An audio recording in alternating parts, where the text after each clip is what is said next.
요즘 책도 그 인터넷에서 보통 구입을 하잖아요. 그래서 서점을 갈 일이 많지 않은데 서점에 가서 책을 구입하고 보는 즐거움이 있더라고요. 가면 이게 책이 이 빳빳해 서 있지 않고 겸손하게 누워 있는 책들이 잘 팔리는 책들이에요. 가판대에 이렇게 표지가 보이도록 보이는 책들은 그 책들 중에 잘 팔리고 홍보도 많이 하는 책이다 생각하면 드는데요. 여러분들은 책을 구입할 때 어떻게 하세요? 저는 제일 처음에 눈에 딱 띄는 표지와 제목을 보게 되는 것 같아요. 그 마음에 끌리면 그 책을 들고 첫 번째 보는 게 이제 목차예요. 목차를 봐서 이렇게 관심이 끌리면 그 다음에 하는 게 주로 서문까지를 읽어봅니다.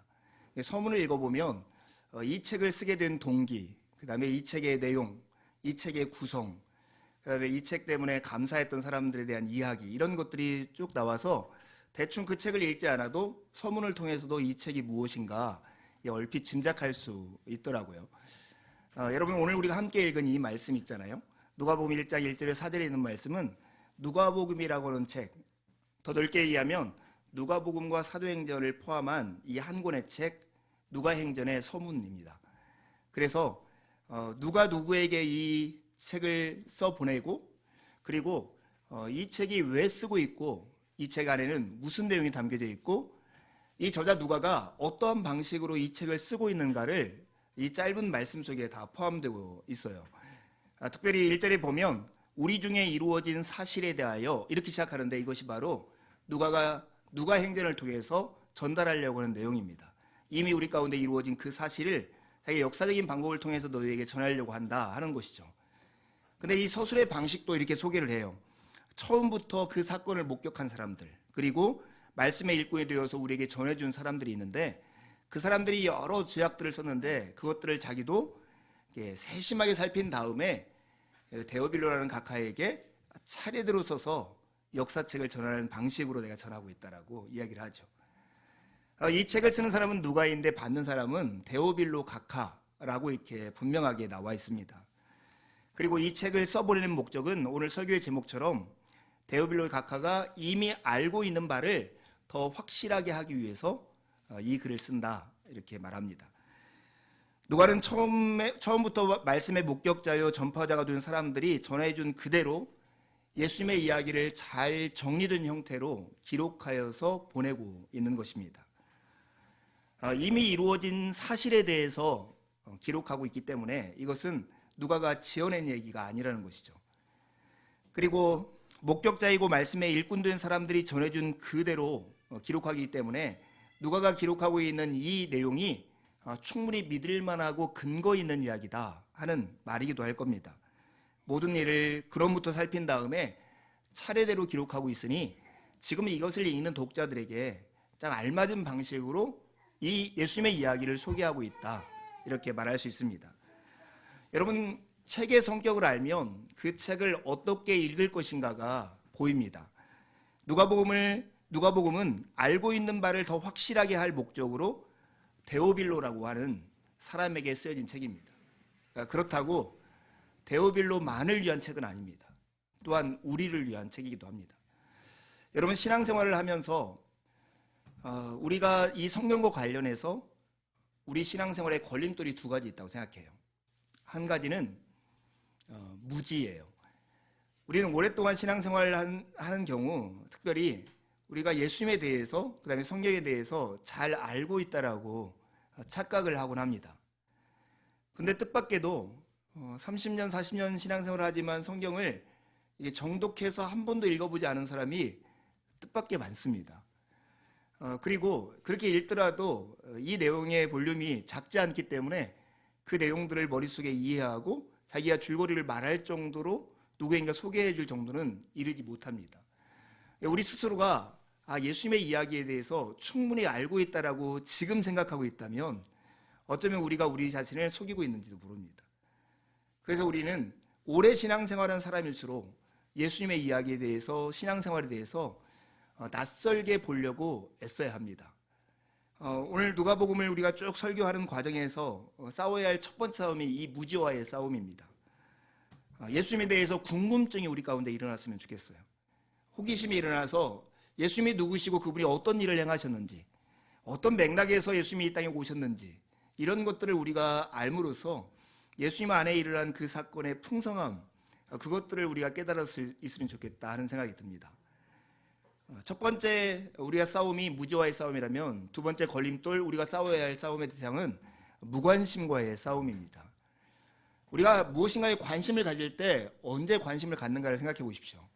그것이 내게 필요하거나 내게 유익이 되거나 부정적으로 보면 이렇게 하지 않으면 나한테 무엇인가 손해가 있다 그렇게 생각할 때 우리는 그것에 대해 관심을 갖게 됩니다. 그런데 요즘 예수님의 이야기, 특별히 이 성경의 이야기가 웬만해서는 우리의 마음에 우리의 관심을 끌지 못하고 있는 것 같아요. 인터넷에 떠 있는 짤막한 기사, 그 호기심에 이렇게 클릭하면서 거기에다가 10분, 20분 계속 끌려다니는 경험들이 우리가 있는데, 그의 뜻밖의 예수님의 이야기가 소중하다라고 우리가 고백하면서 신앙생활을 하고 있음에도 불구하고 이 예수님의 이야기에 우리의 마음을 푹 잠그고 그 이야기 속에 빠져드는 경우가 많지 않다는 생각을 합니다. 여러분은 어떻습니까? 우리는 예수님의 이야기를 금년 한 해 동안 꾸준히 공부를 함께 해보려고 하는데요. 이때 우리가 싸워야 할 두 가지 싸움은 이거라고 생각해요. 무지와의 싸움. 예수님에 대해서 궁금해하고 호기심을 갖는 한 해가 되었으면 좋겠다. 두 번째 싸움은 무관심과의 싸움. 예수님의 이야기가 나의 이야기의 일부가 되고 예수님의 이야기 속에서 내 이야기를 발견하는, 예수님의 이야기와 나의 이야기에 연관된 것이 무엇인가를 깨닫는 시간이 되었으면 좋겠습니다. 교회에서 이렇게 외부 단체들이 와서 행사하는 때가 참 많은데요. 이번 주 목요일 날도 외부 단체에서 이렇게 기도회 모임을 했습니다. 그런데 이제 그 감사의 표현인지 저를 설교를 시켰습니다. 이렇게 설교를 하는데 이 청중들은 이제 다 모르는, 대부분 다 이제 모르는 사람들이 많겠죠. 근데 지금 앞에 앉아 있는 한 분이 이렇게 설교를 들을 때 뒤에 이렇게 기대고 이렇게 앉아 있더라고요. 그런데 설교를 하다 보니까 이분이 이렇게 고개를 앞으로 쭉 내밀고 몸을 이렇게 보면서 저를 이렇게 보고 말씀을 듣고 있었어요. 그런 거 있잖아요. 앞에 누군가 이야기하는데 무관심했던 사람들이 갑자기 몸을 앞으로 쭉 내밀면서 관심을 가질 때 이렇게 말하는 사람들의 기쁨이 있거든요. 근데 제가 전하는 설교 말고 예수님의 이야기에 무관심하고 냉담했던 우리가 등받이에서 이렇게 몸을 떼어서 앞으로 이렇게 예수님의 얘기 속에 이렇게 들어오는 그런 한 해가 되었으면 좋겠다 하는 생각이 저의 소망입니다. 오늘 이 짧은 서문에서 우리는 세 가지 질문을 하려고 해요. 첫 번째는 이 누가복음이 누구에게 보내진 편지냐.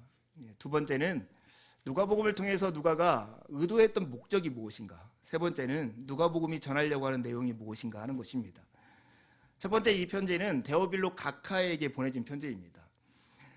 여러분, 데오빌로라고 하는 이름의 뜻은 이렇습니다. 데오라고 하는 것은 하나님이라는 뜻이고요. 빌로는 우리가 필로소피 할 때 무엇인가를 사랑한다는 뜻이에요. 그러니까 이것을 굳이 한자 이름 풀듯이 풀면 하나님을 사랑하는 사람 이렇게 말할 수 있겠죠.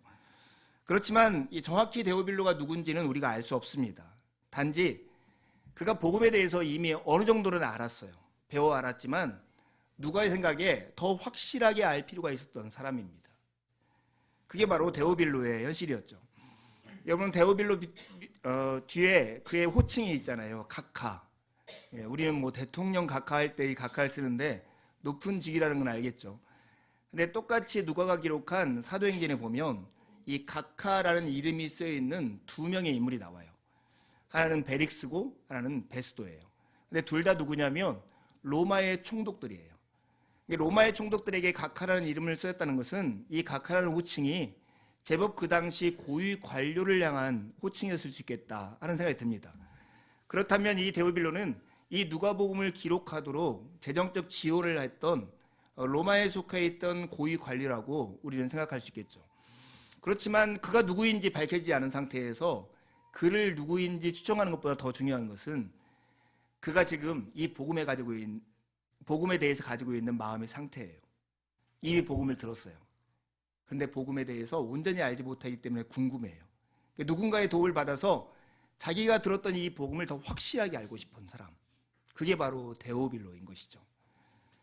누가복음 8장에 사도행전 8장에 보면 이 데오빌로하고 비슷한 사람이 한 명 나옵니다.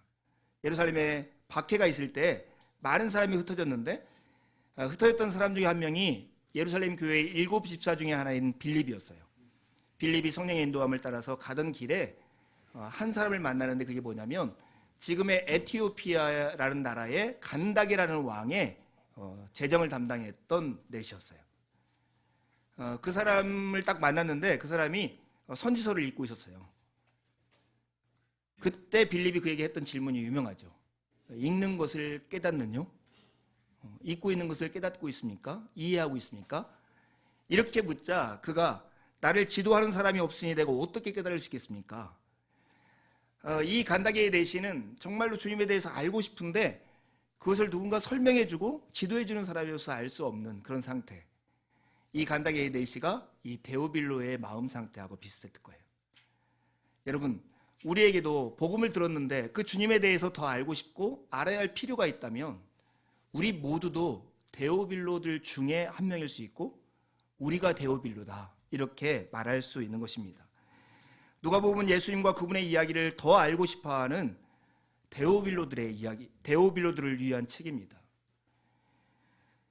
신앙을 합리적으로 이해하려고 애쓰고 윤리적으로 삶에서 살아내려고 몸부림치고 신비적으로 우리를 초월하신 주님을 경험하기를 원하는 모든 사람을 위한 책, 그것이 바로 누가복음입니다. 그렇다면 누가복음은 데오빌로만을 위한 책이 아니라 곧 우리를 위한 책이다 이렇게 말할 수 있습니다.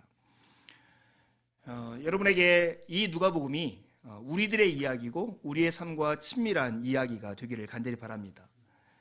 누가가 이 복음서를 데오빌로에게 쓴 이유가 명확하게 나와 있는데 바로 그것은 알고 있는 바를 더 확실하게 하기 위해서라고 말을 합니다. 누가는 데오빌로 각하가 이미 배운 것들이 확실한 사실임을 알게 되고 즉 알고 있는 바를 더 확실하게 하기를 원하는 마음 때문에 이것을 쓰고 있습니다. 여러분, 누군가를 안다라고 하는 것이 그냥 지적으로 아는 것을 넘어서는 걸 우리가 인정하고 있죠.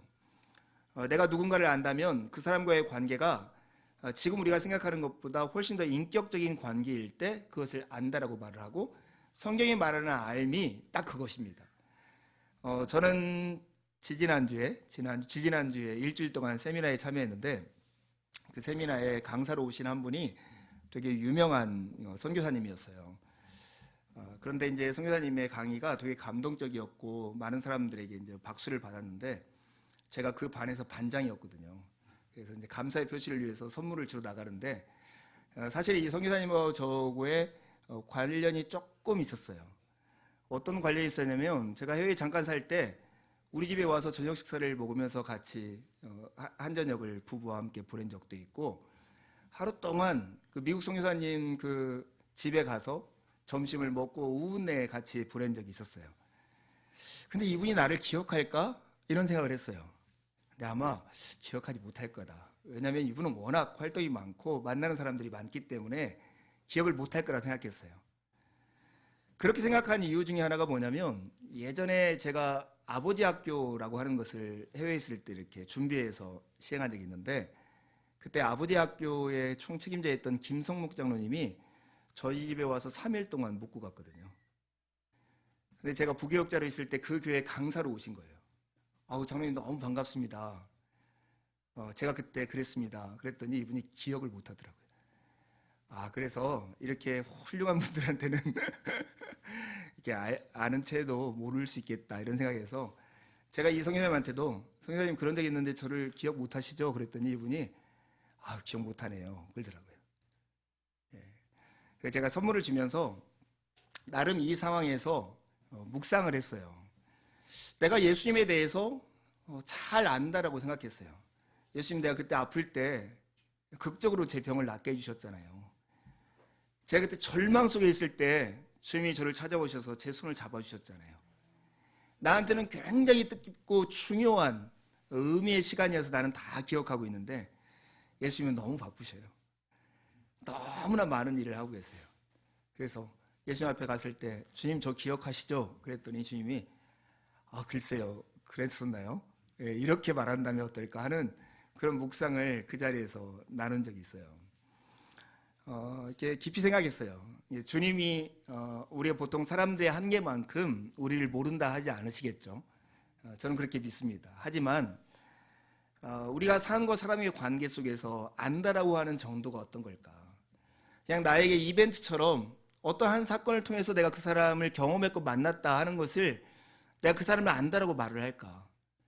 그냥 식사 한두 끼 한 걸 가지고 그 사람과 내가 교제가 있다라고 말을 할 수 있을까? 그럴 수 없다면 우리가 주님을 안다라고 하는 게 뭘까? 우리가 주님을 믿는다라고 말을 하지만 사실은 주님을 아는 것이라고 말해야 좋고 주님과 교제하는 친구 관계에 있다라고 하는 것이 믿음을 표현하는 더 좋은 뜻일 거예요. 그럴 때 나는 주님과 그런 친구 관계 가운데 살아가고 있는가?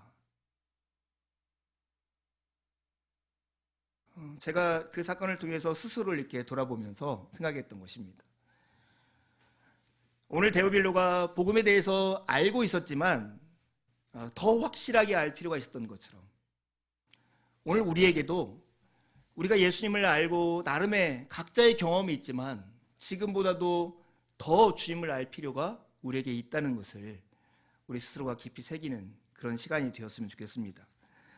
여러분, 그 이유는 뭐냐면 한 사람이 예수님과 친밀한 관계 가운데 들어가고 그분의 제자가 되는 그 과정은 우리가 생각하는 것보다 훨씬 더 긴 과정이라는 거예요. 사람은 10번 된다. 이런 말 들어보셨습니까? 제가 아내에게 들은 명언 중에 한 말인데 아이들이 가르치다 보면 얘가 이러네? 이렇게 생각했는데 조금 지나면 이렇게 변해 있고 얘는 이렇구나 이렇게 생각했는데 조금 지나보면 이렇게 변해 있고 사람은 10번을 이렇게 된다는 거예요. 그러면서 한 사람의 인격으로 성숙하게 된다는 거예요. 지금 우리가 이제 아영이랑 희마가 여기 있지만 아영이 희마가 지금 아영이와 희마 이렇구나 이렇게 한 게 1년 지나면 성격이 확 바뀌어 있을지 몰라요. 놀라지 마세요. 10번 지나면서 사람은 그렇게 지어져 가는 거예요. 근데 예수님의 제자가 되는 것 그것도 마찬가지라고 생각해요. 여러분, 그런 예들을 성경에서 너무 많이 찾아볼 수 있어요. 베드로가 예수님의 제자잖아요. 대표적인 제자인데 어떻게 제자가 되었는가 생각해 보세요. 예수님의 부르심 앞에 내가 사람을 낚는 어부가 되겠다는 말에 그물과 부물을 버려두고 주님을 따랐던 사람이에요. 우여곡절 끝에 예수님 앞에서 이렇게 고백하잖아요. 당신은 그리스도이시고 살아계신 하나님의 아들입니다. 대단한 경지에 올랐던 것 같은 이 베드로, 예수님이 그 같은 현장에서 그에게 뭐라고 말씀하시냐면 사탄아 내 뒤로 물러가라. 네가 하나님의 일을 생각하지 않는도다. 예수님을 그리스도이고 하나님의 아들이라고 고백했던 그가 그 자리에서 예수님이 정작 하시는 일을 방해했을 때 예수님이 하셨던 말씀이에요. 자기가 그렇게 죽도록 따르겠다라고 다른 사람 다 예수님을 버려도 나는 예수님을 버리지 않겠다고 장담했던 이 베드로가 절체절명의 상황 2층에서 예수님이 재판을 받고 있는데 자기는 모닥불 앞에서 불을 쬐고 있다가 저주까지 해가면서 예수님을 부인합니다. 그리고 예수님이 십자가에 못 박는 현장에서는 예수님을 두고 도망가 버려요. 베드로는 제자입니까? 아닙니까? 사람이 10번 된다는 것, 어떤 사람이 제자로 지어져 가기에 그런 과정을 통해서 제자가 된다는 것을 우리가 이해하지 못하면 쉽게 판단하고 쉽게 절망할 수 있습니다. 쉽게 교만해지고 쉽게 자고해질 수 있습니다. 우리는 수도 없이 반복되는 넘어섰다 일어서기를 무한 반복하면서 제자로 빚어져 가고 있다는 것을 깨달아야 합니다. 사도행전 4장 12절에 보면 이렇게 주님을 부인하고 주님 앞에 도망쳤던 이 베드로가 재판의 현장에서 이렇게 고백해요. 다른 이로서는 구원을 받을 수 없나니 천하 사람 중에 구원을 받을 만한 다른 이름을 우리에게 주신 일이 없습니다. 어쩌면 여기에서 자기가 죽을 수도 있는 상황에서 베드로가 이렇게 담대하게 얘기하는 거예요. 구원받을 만한 다른 이름이 없습니다. 이 베드로가 제자가 되어지는 긴 과정, 이런 것이 있었던 것처럼 우리도 그런 과정 속에 있습니다. 이런 과정 속에 있다는 것을 다른 말로 하면 우리가 지금 알고 있는 지식이 충분하지 않고 우리는 더 배움을 통해서 그리스도를 더 알아가야 한다는 것이고 그 알아가는 것이 단순히 지식이 아니라 그분을 경험하고 그분을 따름으로써 그분 앞에 나아가야 할 필요가 우리에게 있다는 사실입니다. 여러분, 지금 되게 춥잖아요. 이번 주 영하 14도, 15도까지 내려간대요. 그래서 우리가 고쳐놓은 오두막에 가면 옛날 집이기 때문에 외풍이 있으니까 요즘 바람을 막는 너무 좋은 재료가 나와서 막아놨거든요.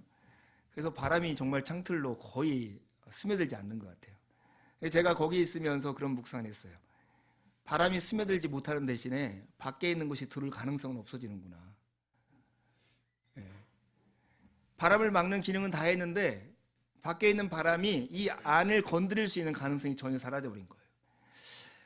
제가 개인적으로 제 삶을 생각하면서 이런 생각을 했습니다. 현대인들 안에 자기 스스로를 자기가 보호해야 한다는 굉장히 많은 책임감과 그렇게 하는 사람이 정말 자립적인 사람이고 성공한 사람들이라고 여겨지는 사회를 살다 보니 자기 안에 빈틈이 없게 만드는, 외모에 있어서도 성격에 있어서도 이력에 있어서도 빈틈이 하나 없어서 하나님과 다른 사람이 자기의 인생에 개입하거나 관여해서 그 삶의 보태기가 이루어질 수 있는 가능성을 차단해버리는 거 아닌가.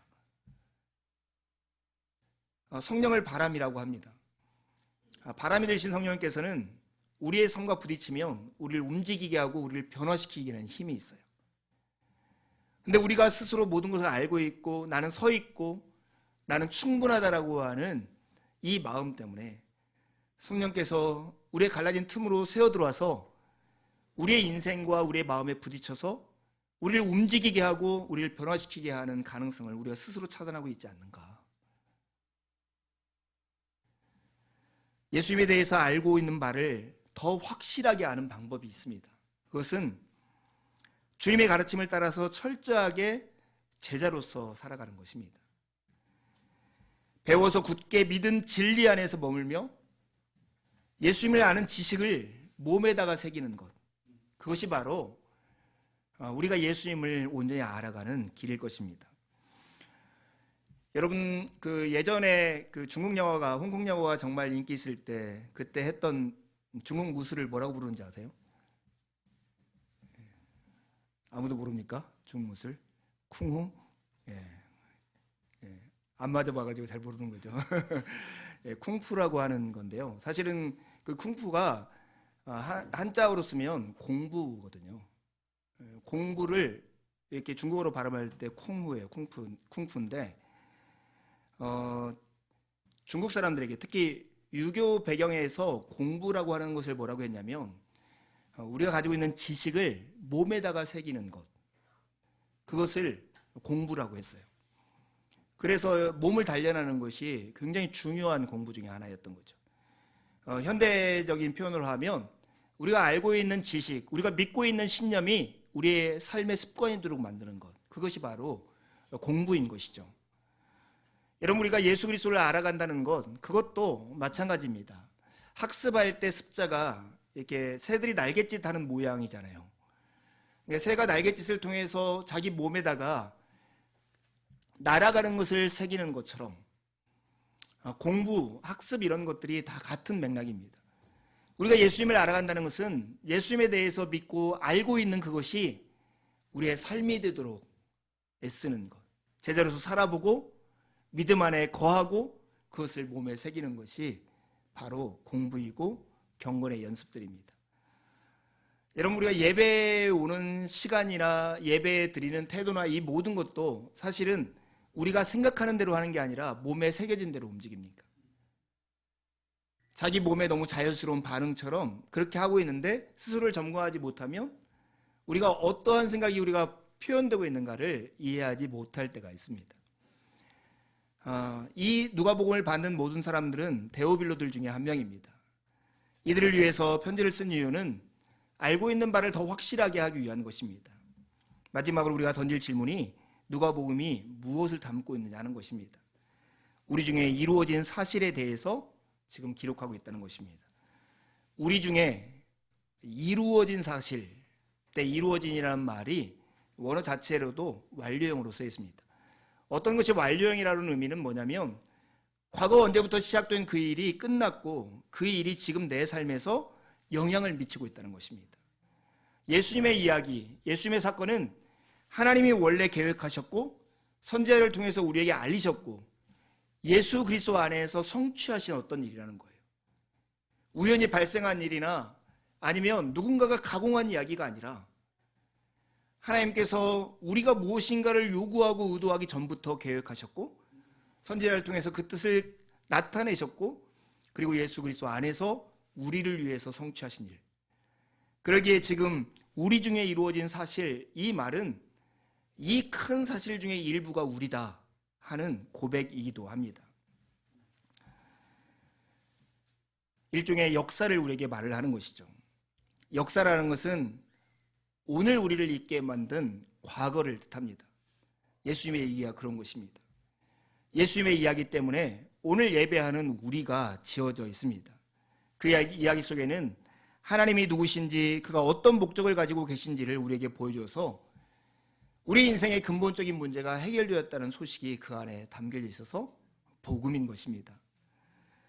그래서 오늘 우리가 이 예수님의 이야기 누가복음을 읽으면서 두 가지 질문을 하면서 계속 읽어나가려고 합니다. 첫 번째는 우리 중에 이루어진 그 사실을 성취하신 예수님이 누구인가? 그게 첫 번째 질문이고, 두 번째 질문은 그 예수님과 어떻게 친밀하게 교제하면서 그분의 제자로서 쫓아갈 것인가 하는 것이 두 번째 질문입니다. 여러분, 내 안에 예수님 믿습니다, 이런 고백은 성경에 많이 나와 있는 표현이고 우리가 흔히 하는 표현이지만 언젠가부터 그 말의 음가를 잃어버린 그런 말인 듯합니다. 오히려 우리는 예수님을 믿는다라고 말하기보다는 예수님의 친구가 되었는가? 예수님의 제자가 되었는가? 이렇게 묻는 말을 해야 할 필요가 있습니다. 사랑하는 여러분, 누가와 함께 주님을 따라서 누가복음 안으로 들어갑시다. 거기서 하나님의 뜻을 헤아리고 자신을 발견하며 나아가 우리가 선 곳이 어딘지를 확인하는 기간이 되었으면 좋겠습니다.